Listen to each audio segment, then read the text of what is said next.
Isang miniyabi ang pinakita sa'yo ng batis na mapapangasawa mo. Eh, hindi na naman sila kalaban, di ba? Tsaka, humiling na din si Dea. Napatawarin natin sila at palayain. Ngunit naging kaaway pa rin natin sila. Lira, kapwa miniyabi ang pumaslang sa inyo ni Mira. Alam ko, Armea. Ano ba mismo tinanong mo sa batis? Ipinakita sa akin ang mukha ng magiging katali ng aking dibdib. At ang karapat-dapat para sa kaharian ng Sapiro. Oh, yun naman pala. Hindi ba yun naman yung hinahanap natin para sa'yo? Ang gusto natin makahanap tayo ng lalaki na mamahalin ka ng tunay.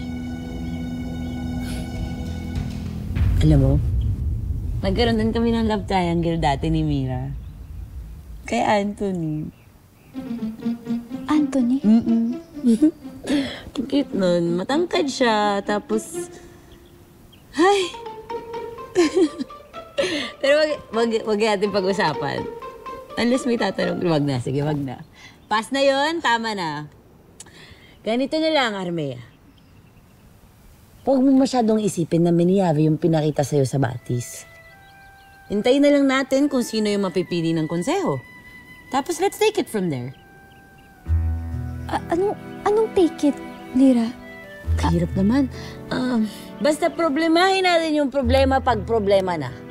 Ganun. Di pa naman siya problema eh. Ang problema ko ngayon, nasan si Mira? Doon ka muna sa kwarto mo, ha? Hinga ka, relax, ngiti. Kain ka ng gusto mong favorite mong pagkain, pampahappy, pampajivi, ganun. Hanapin ko lang si Mira, ha? Okay? Babu? Lira, Kaya mo na yan!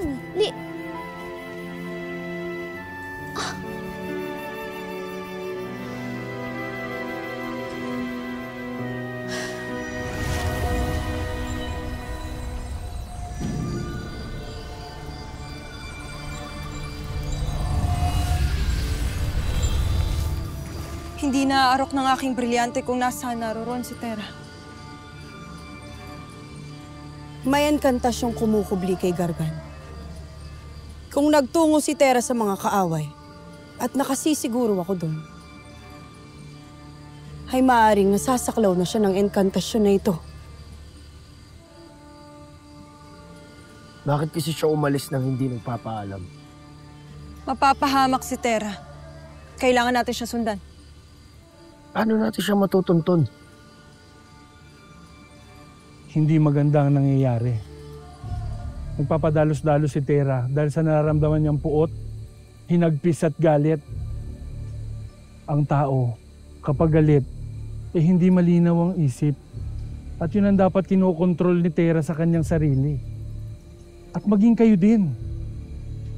Ito ang tatandaan ninyo. Hindi galit ang tatalo sa inyong kalaban, kung hindi ang linaw ng pag-iisip.